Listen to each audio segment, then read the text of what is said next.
Okay, we're good. All right, sorry everybody. Welcome everybody to another edition of the GSMC Football Podcast, brought to you by the GSMC Sports Network. As always, I'm your host Kenneth Grunfelder, and it's great to have everybody here on this January 2nd of 2024. We have a lot to talk about on the show today, but before I get into that, I just want to remind you guys, as always, to tip or donate and get your comments recognized, make sure to go to the following link. That is streamelements.com/gsmcsportsnetwork./tip. Again, that really helps the show, makes the show more interactive between myself, the host, and you guys, the viewers.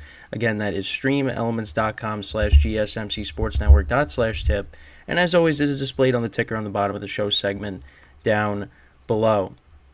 So with that, let's get right into what we are going to talk about for today. So starting off the show, we're going to talk about what happened in the Lions-Cowboys game. So we'll recap that game and talk about the wild ending to that game. In the second part of the show, we'll talk about the Eagles being upset by the Cardinals, and just they continue to struggle. Even though they won on Christmas, obviously losing this game to the Cardinals really hurt their chances of the division and the 1 seed. So we'll get into that. Then in the third part of the show, we'll talk about the big weekend for the Harbaugh brothers. The Ravens' big win over the Dolphins this weekend, as well as yesterday, Michigan defeating Alabama to advance to the national championship. So we'll talk about that. And then we will recap the rest of the games from this weekend as well, and talk about Texas and Washington as well, the wild ending to that game too. There were a lot of good games this weekend. I apologize in the beginning. I didn't realize that my mic was unplugged. And there was one time where I basically went pretty much an entire show, almost an entire show, without realizing that it was unplugged. And then it was I was told that there was no audio, and I didn't realize that the levels on the bottom weren't moving. And I noticed that right away, and I looked and I saw that I didn't plug in the mic. But we were able to catch it. Everything's good. And so with that, let's get right into the. Well, first off, I just want to say I hope everybody had a good holiday weekend, a good New Year's weekend. Hope everybody spent that, spent some time with family and friends to celebrate the new year 2024. I can't believe it. So, but yeah, we're ready to rock and roll now here. We're going into the final week of the regular season in the NFL, and we have the matchup for the national championship. So. We're moving right along here. But yeah, let's get right into this game now here. So the Lions and the Cowboys. So this was a standalone game on Saturday, obviously, Saturday night. The Cowboys were honoring Jimmy Johnson, inducting him into the Cowboys Ring of Honor, which is something that has been talked about for a while, but finally, it happened. So as a Giant fan, congratulations to him. I mean, I remember watching the the Packers Seahawks game, from a few years ago in the playoffs, and that was when they inducted him into the Hall of Fame, and it was really an emotional moment, and because I've grown up watching, him and all the Fox guys, every Sunday watching them, and so I mean obviously I wasn't around when during the 90s with the Cowboys winning all those championships. But that was an emotional moment, and that was one step, and now he's finally in the Cowboys Ring of Honor. So congratulations to him. But yeah, with this game though, on Saturday, a big controversy at the end of the game, which we'll get into. So the Cowboys actually ended up winning this game 20-19. Not as much scoring in this game as I thought there was going to be. It didn't seem like anybody wanted to win this game really. So the Lions. They got things started with an 11-play, 52-yard drive to kick a field goal. Michael Badgley, the money badger, 41-yard field goal to put the Lions up 3-0. Right, that's what they call him, the money badger. Right. Then Dak Prescott threw an interception. The Cowboys were driving. Dak Prescott threw an interception. It was intended for CeeDee Lamb. The Lions punted. Then the Cowboys, Dak Prescott on 3rd and 13 just heaved up a pass to CeeDee Lamb, and there was no safety help. There was one-on-one coverage, and CeeDee Lamb beat it.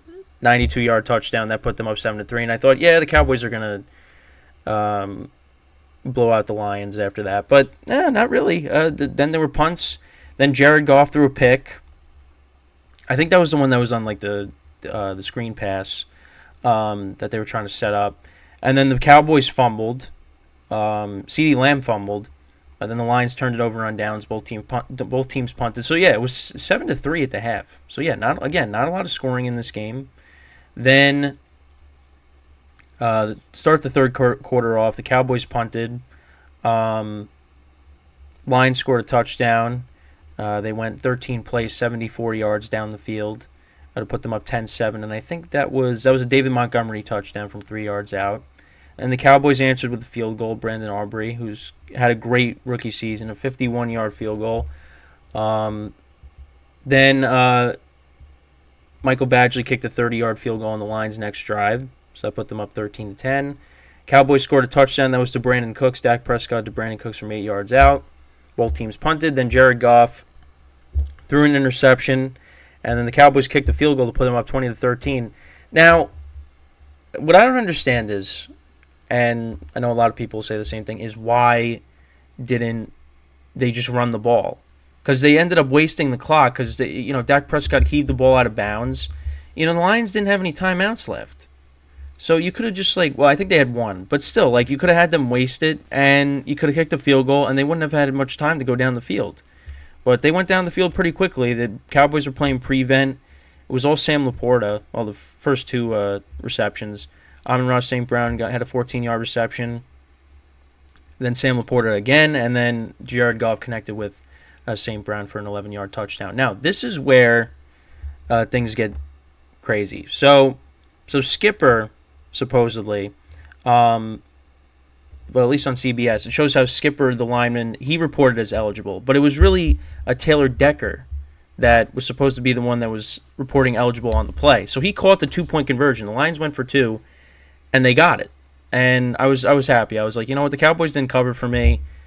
I hope they lose this game. And I was like, all right, they lost. But then there was a late flag, and they said ineligible, illegal touching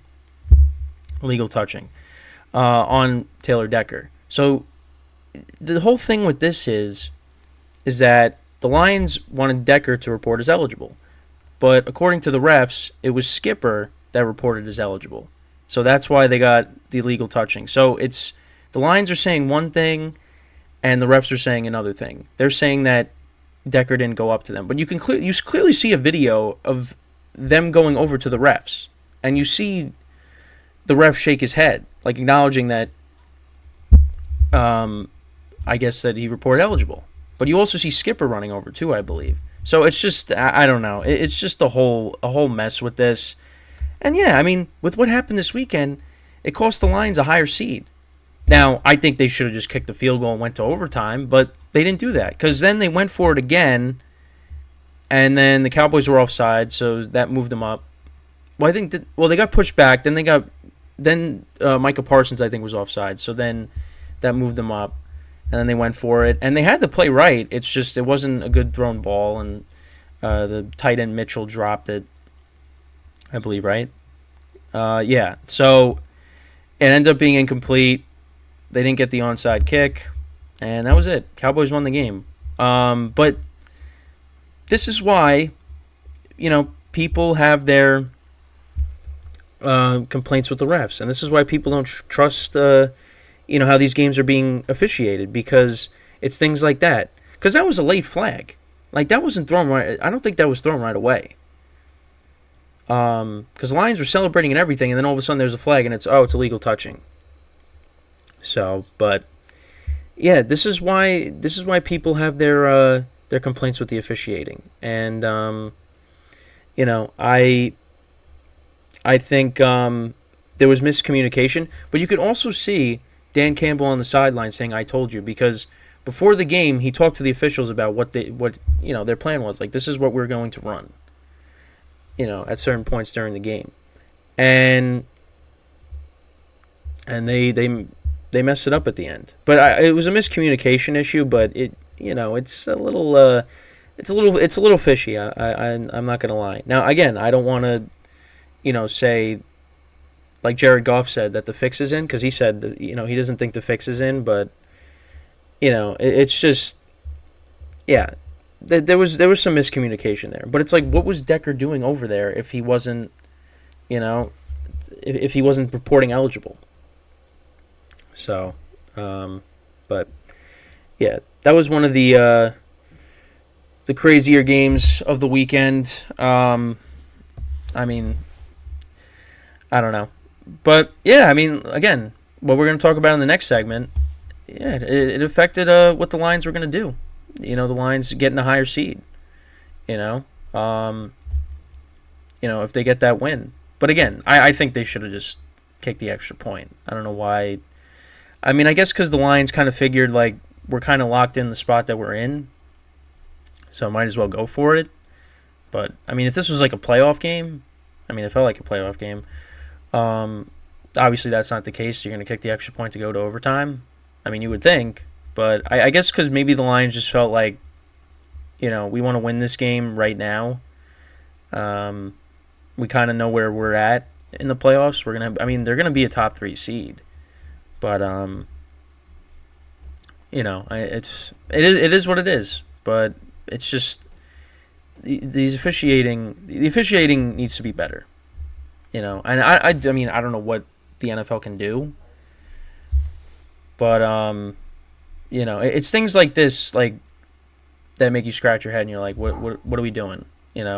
So, but see, even my dog agrees. But yeah, I mean, it was a good game nonetheless. Again, I expected a lot more scoring in this game, but yeah. So we'll just run through the box score really quickly. So Jared Goff, 271 yards passing, 1 touchdown, 2 interceptions. Yeah, because he threw one at the end of the game. Cowboys kicked the field goal. They're up by 7. But yeah, I don't understand why they didn't just run it to waste more clock. But I don't know. Lions ran the ball for 125 yards. Jahmyr Gibbs only had 43 yards rushing. David Montgomery 65 with a touchdown. AmonRaSt.Brown had 6 for 90 and a touchdown. Sam Laporta 7 for 84. Jameson Williams had 2 for 69. Then on the Cowboys side of things, Dak Prescott 26 38, 345 yards passing, 2 touchdowns and a pick. Tony Pollard only 49 yards rushing. CeeDee Lamb, monster game. 17 targets, 13 receptions for 227 yards and a touchdown. Brandon Cooks had 5 for 60 and a touchdown. Jacob Ferguson had 4 for 33. CeeDee Lamb fumbled in the game, obviously. Jordan Lewis had a pick, and Donovan Wilson had a pick as well for the Cowboys. But yeah, both teams are now 11-5, and we'll get into the next segment when we come back from our first break and talk about what happened with the Philadelphia Eagles and them being upset by the Arizona Cardinals. So stick around, and we'll be right back here on the GSMC Football Podcast.